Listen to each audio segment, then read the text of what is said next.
je vous souhaite la bienvenue pour cette journée d'études organisée par le CAREB Paris en partenariat avec l'Institut de recherche pour le développement, l'IREMO, l'Orient 21 et l'Observatoire de la souveraineté alimentaire et de l'environnement autour de la thématique eau et agriculture dans le monde arabe.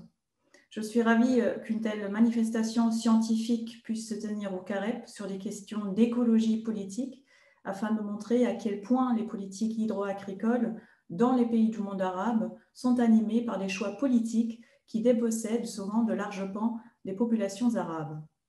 Nous avons aujourd'hui avec nous des panels d'experts hautement qualifiés et je profite de cette occasion pour leur dire un grand merci d'avoir accepté notre invitation. Ils et elles vont nous apporter des éclairages sur la manière dont l'agriculture extractiviste est arrivée dans le monde arabe et son impact aussi sur les ressources naturelles dans la région, notamment l'eau, qui nous intéresse aujourd'hui plus particulièrement.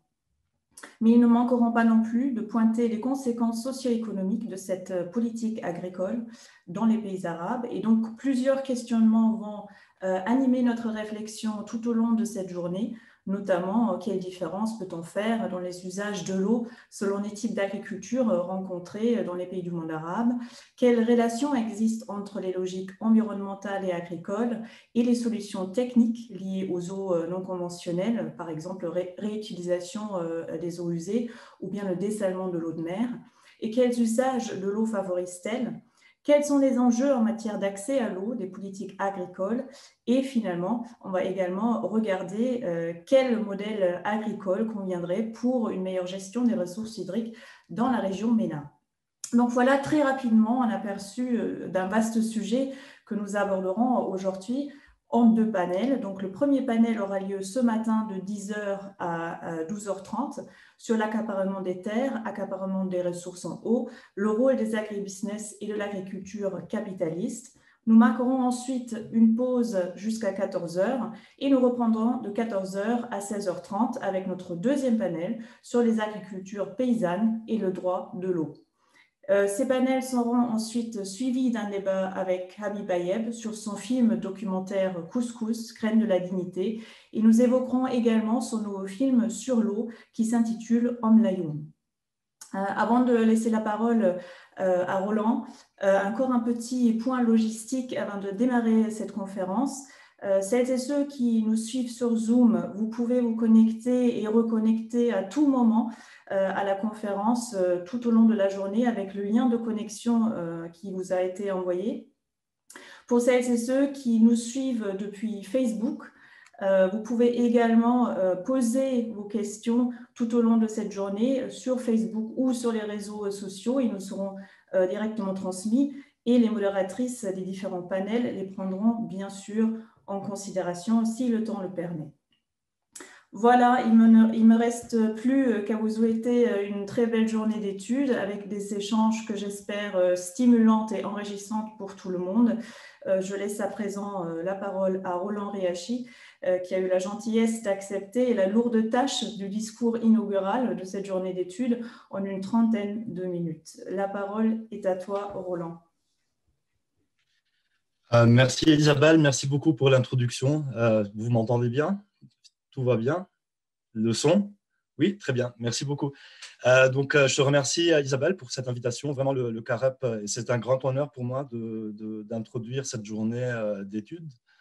Mon intervention s'intitule « Eau et agriculture dans le monde arabe à l'heure des régimes alimentaires mondiaux ».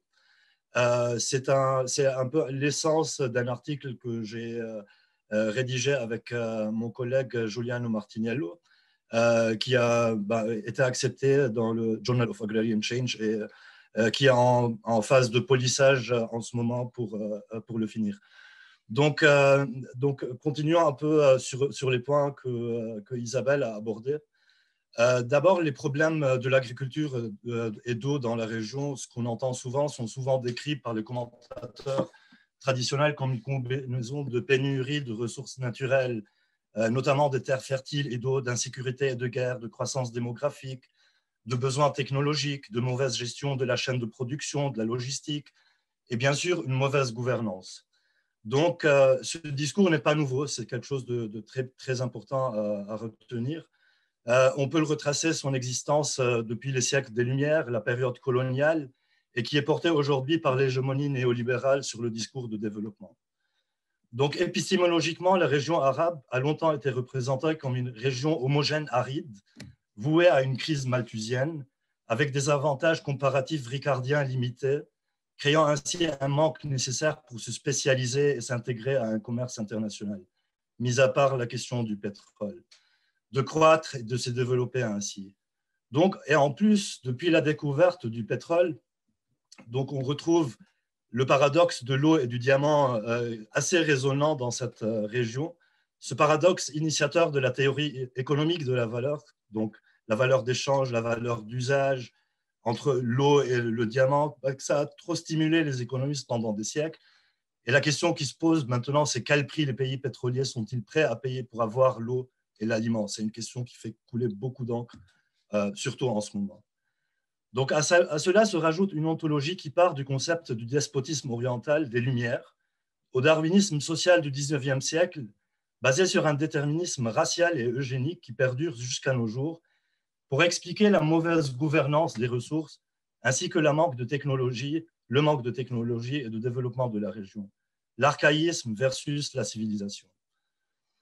Donc, comme Diana Davis le note très bien, c'est le mot désertification, par exemple, a été au cœur de la réflexion coloniale sur l'environnement nord-africain, qui blâmait les locaux, surtout les méthodes pastorales traditionnelles, de la désertification de ce que l'on croyait à tort avoir été un paysage forestier fertile dans l'Antiquité.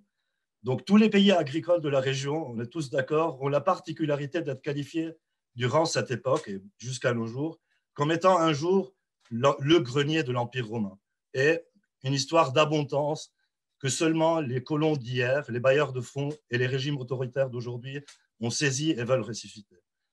Donc ces paradigmes réductionnistes qui perdurent sont souvent soutenus ces jours-ci par des indices trompeurs, tels l'indice de Falkenmark qu'on retrouve souvent. Donc, si on est en dessous de 1000 mètres cubes, on est dans un stress hydrique. C'est une conception assez malthusienne. On divise une ressource par le nombre de populations. Il y a aussi le concept de Tony Allen qui a été important, qui est l'eau virtuelle, mais qui, dans son essence, est un concept assez ricardien.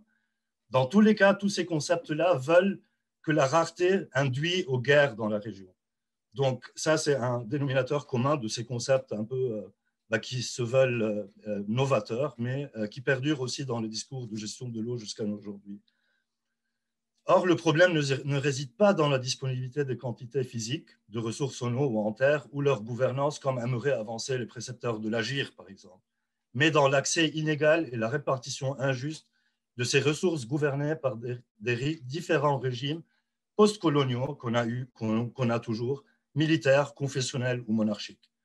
S'il y avait des guerres de l'eau dans la région, elles seraient d'abord internes, tout comme les révolutions du pain, les citoyens contre les régimes. Le changement climatique qui touche particulièrement fort les régions arabes vient seulement exacerber cette situation. On connaît cette situation en Syrie. Il y en a qui réduisent la guerre en Syrie à une question environnementale. Non, il y a un régime autoritaire, il y a des politiques néolibérales derrière. Mais le changement climatique a effectivement exacerbé la situation. Donc il y a de ce fait une distance entre citoyens du monde arabe et les politiques alimentaires et écologiques qui parviennent du haut. On peut penser au projet de Nahda d'Éthiopie. On n'est pas sûr que les locaux éthiopiens, bien sûr les Égyptiens, les Soudanais ont la trouille maintenant, c'est une question anxiogène, mais on ne réfère pas aux avis de ces populations. Donc on a une distance accrue, comme a bien noté mon collègue Xakr Nour sur la question d'Éthiopie. Il y a la même question qui se pose aussi dans le projet du GAP et les populations kurdes. Il y a bien sûr une histoire des projets et partages inégal entre pays riverains du Jourdain et Israël qui, bien sûr, ne paient pas aux populations. Aujourd'hui, 6 pays dans le Moyen-Orient, parmi les 22, sont en extrême insécurité alimentaire. Et la situation du Covid a changé beaucoup les donnes pour ces pays-là. Par exemple, au Yémen, on est passé de 17 millions de personnes qui souffraient déjà en 2017 à 30 millions de personnes qui souffrent d'insécurité alimentaire en juste 4 ans à cause de la situation du Covid, ainsi qu'en Syrie, on est passé de 6,5 en 2018 de cas d'insécurité alimentaire à 12,4. Donc ça a doublé dans ces pays en rien de temps. Donc, mais encore une fois, c'est des pays de guerre, mais une analyse conjoncturelle aussi ne suffit pas. Donc il faut revenir un peu à ce qui est structurel et dynamique dans la longue durée qui ont généré et reproduit cette insécurité au Moyen-Orient. Donc c'est vrai qu'il y a une dépendance contemporaine croissante des importations des aliments de base, notamment les céréales, dans le monde arabe, mais il y a aussi une dépendance importante, moins abordée, beaucoup moins abordée, même par les lots virtuels, tout ça, c'est celle de l'exportation des cultures à forte consommation en eau parmi les pays agricoles arabes pour satisfaire les marchés européens, notamment du Maghreb et du Golfe, notamment à travers les pays du Machrek et l'Égypte. Donc, à titre d'exemple, et d'après les chiffres de la FAO, la Jordanie produit jusqu'à 7 fois ses besoins nationaux en tomates durant les dernières années. L'Égypte, la Syrie, le Liban, la Jordanie, la Tunisie ou le Maroc produisent en moyenne 2 à 3 fois leurs besoins de la majorité des fruits et légumes. Bon, ils sont dépendants de l'import de céréales, mais ils sont aussi dépendants de l'export de ces produits-là qui sont intensivement produits. Donc, les pays du Golfe, à leur tour, sont devenus dépendants à l'export, quelque chose de très important d'une grande partie de la production agro-industrielle et d'élevage intensif. Donc, il y a une grande partie de ces productions-là qui a besoin d'être écoulée dans le marché à l'extérieur. Donc, si l'eau est rare, comment se fait-il que ces pays suivent un tel mode de production intensif qui a besoin d'autant d'eau et d'autant de terre? Historiquement, la région arabe s'est souscrite à différents paradigmes alimentaires et agricoles.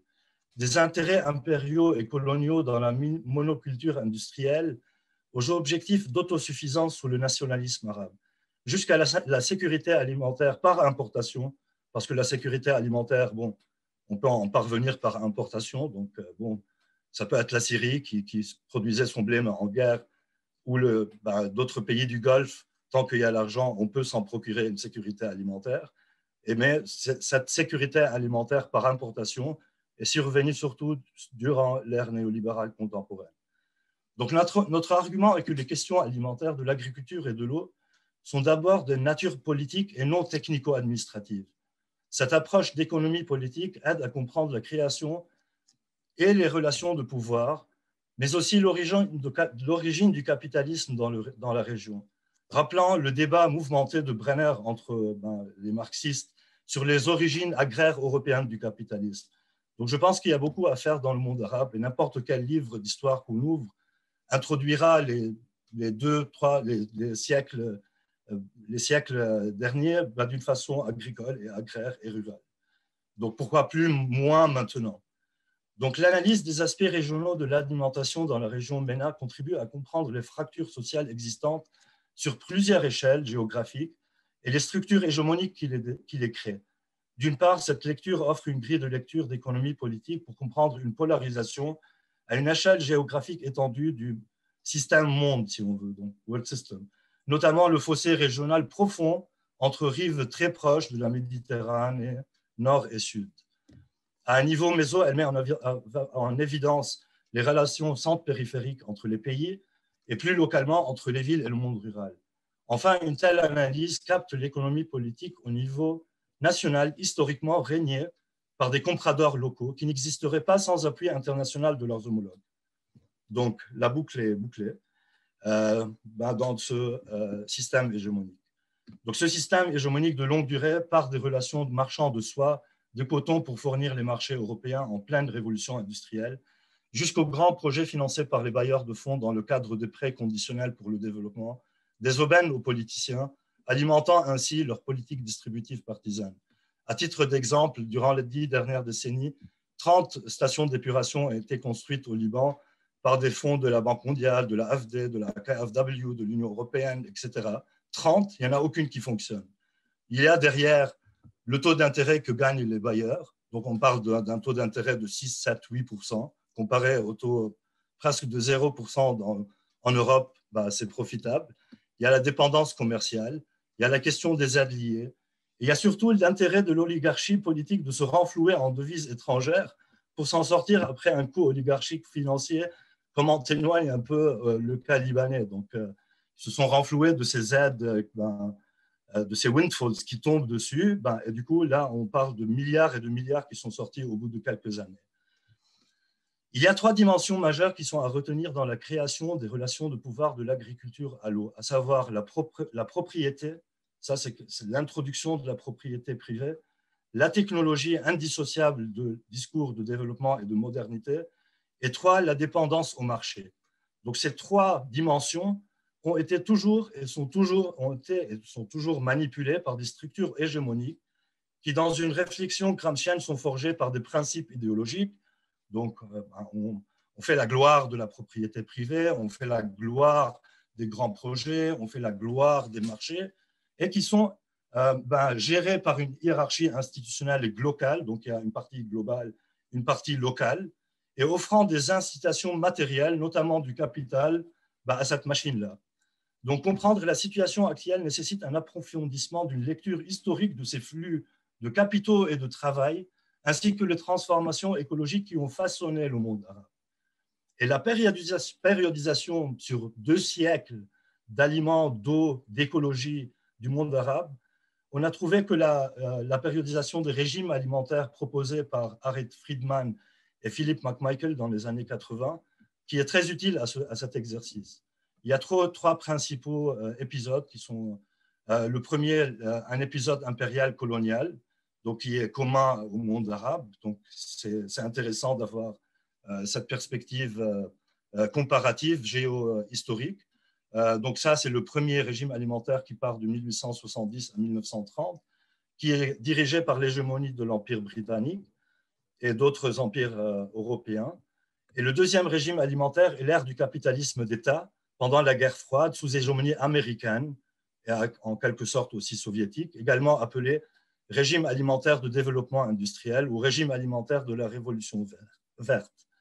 Et le troisième est l'émergence du troisième régime qui souscrit à un épisode néolibéral depuis les années 70 et qui est sous l'hégémonie des institutions financières, des ex-hégémons et bien sûr qui est sous l'hégémonie du marché.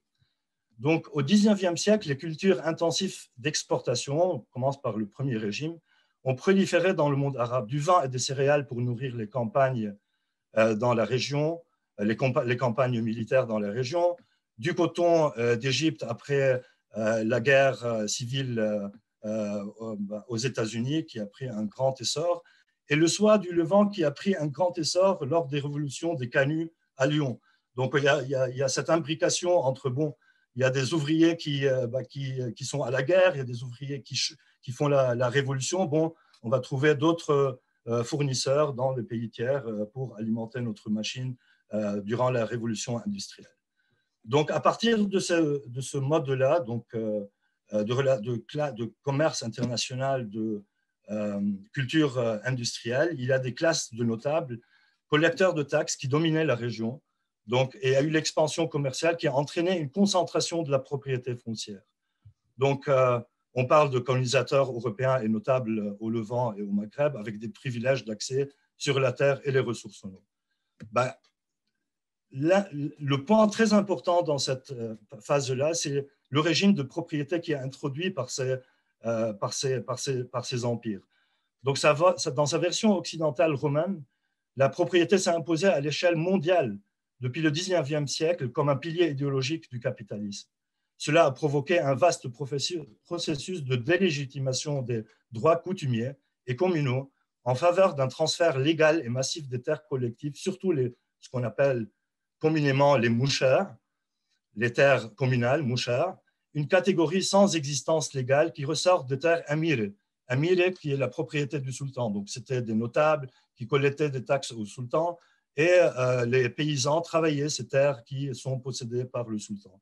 À l'instar du moulk qui était trop réduit durant cette période-là et qui a pris une expansion drastique, qui est la propriété privée. Et il y a aussi la troisième catégorie qui est le waqf, le habous, qui était là pour plaire entre autorités ottomanes et les propriétés des institutions religieuses. Donc, dans notre cas, cette introduction de la propriété peut être tracée d'abord à la conquête de l'Algérie en 1830 par la France.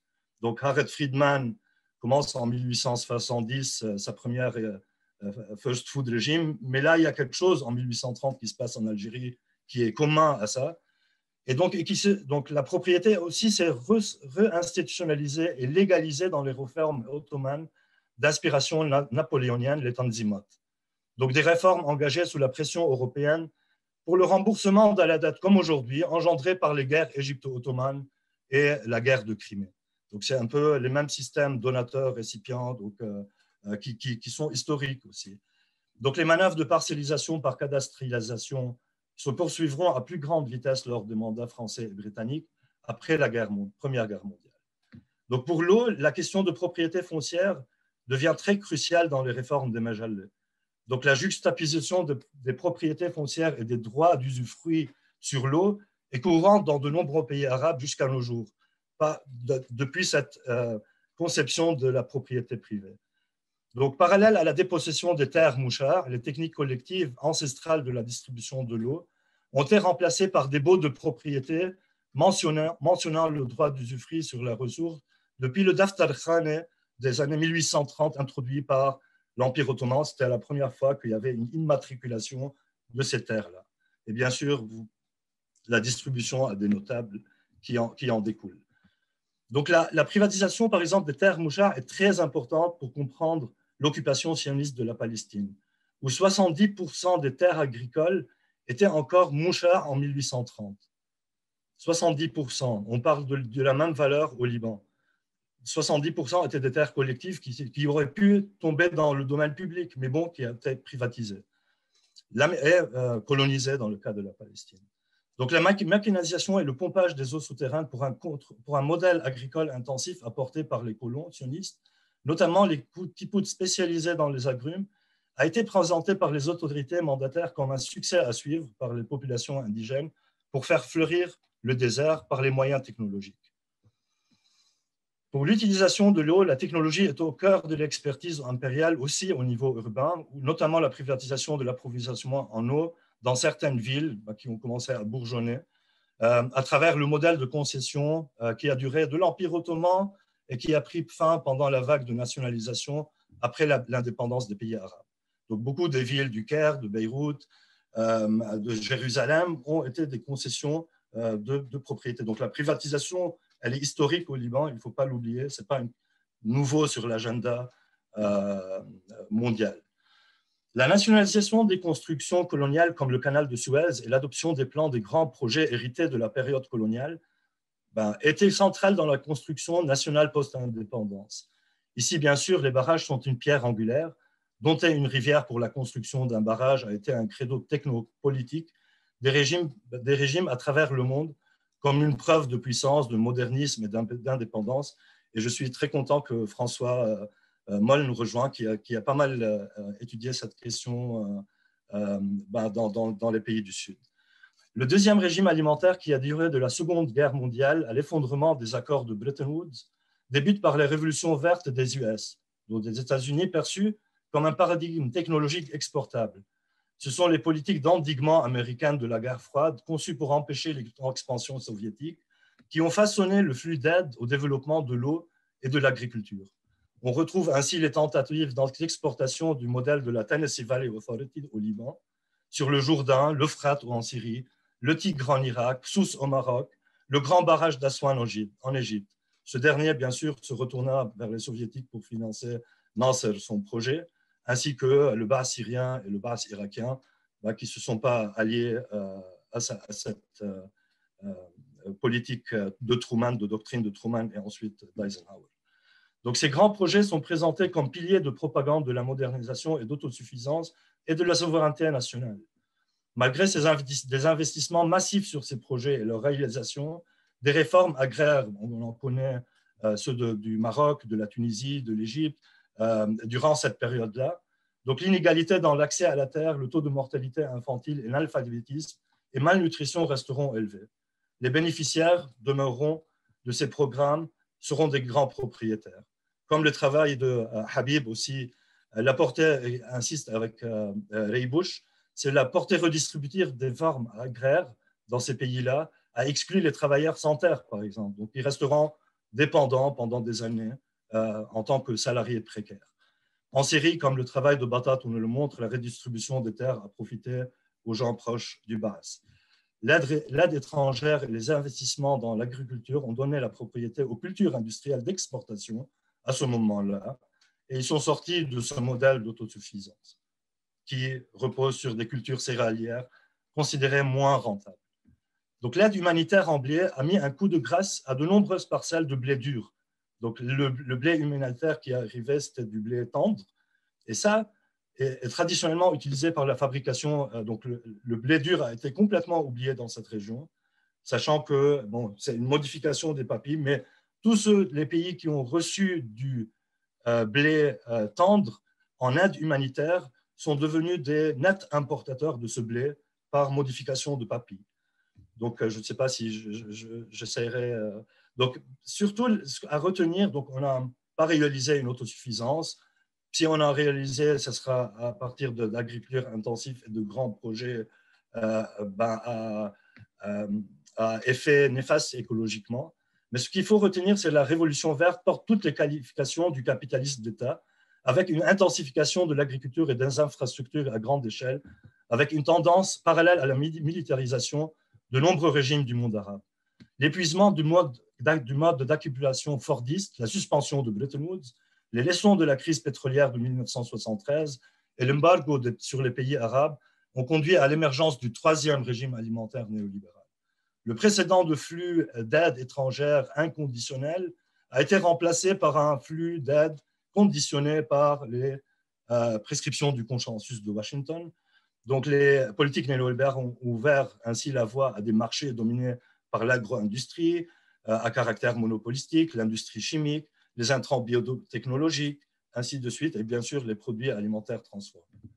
Donc, les commerciants ont imposé sur les paysans une agriculture contractuelle, tandis que la supermarchéisation des commerces a miné les économies locales, introduisant un régime nutritionnel néolibéral par rapport à, soi-disant, le régime méditerranéen qui est ancré dans ces pays-là, et qui a conduit en ces jours-là à des taux élevés des syndromes métaboliques dans le monde arabe, avec des taux élevés de diabète, hypercholestérolémie, obésité.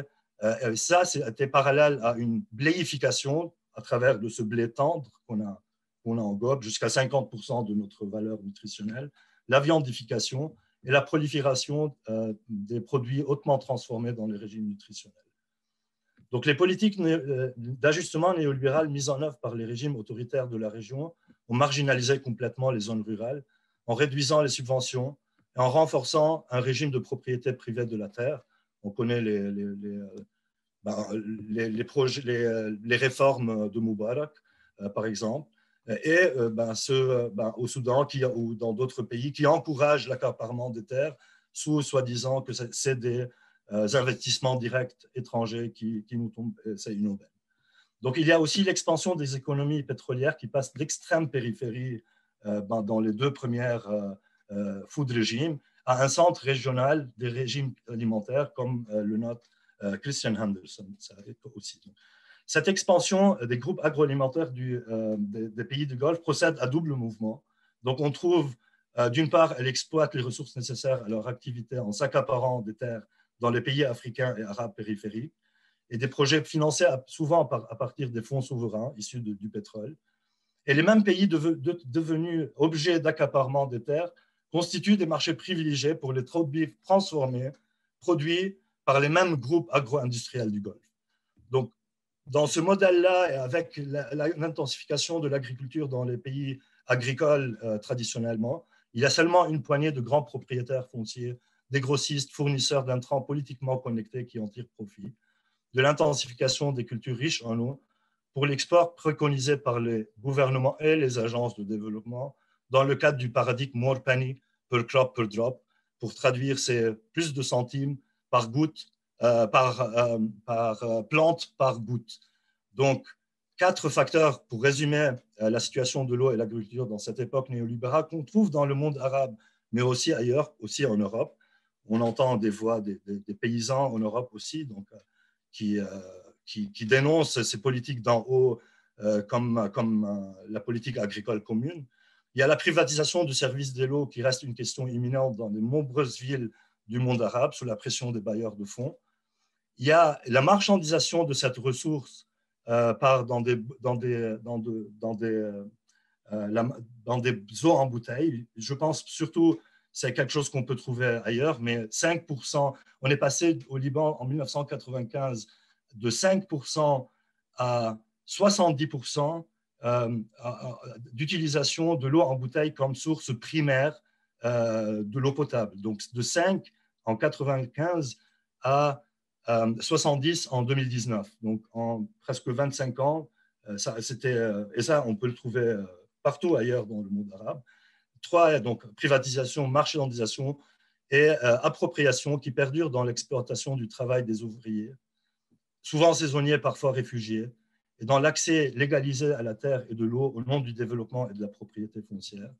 Et 4, la dépossession par accaparement capitaliste des terres et la dépendance des paysans au marché. Bien sûr, à ce modèle-là, il y a des alternatives. Je pense surtout à cette théorie de grande transformation de Polanyi. Aujourd'hui, la pendule de Polanyi, elle se tire elle a été longtemps tirée vers le marché. On est dans une phase transitoire où il faut repousser les choses sur des terrains plus sociaux et voilà. Donc, il y a des alternatives à tous ces problèmes-là, surtout qui sont assez structurels. Merci Isabelle. Merci beaucoup à toi, Roland, pour cette introduction et pour ce tableau vraiment très régional aussi que tu nous as brossé en entrée. Merci aussi d'avoir fini sur une note plutôt positive. Et effectivement, je pense que la journée d'études permettra aussi de débattre finalement des différentes alternatives que nous avons à ce modèle agricole capitaliste que tu as très bien décrit.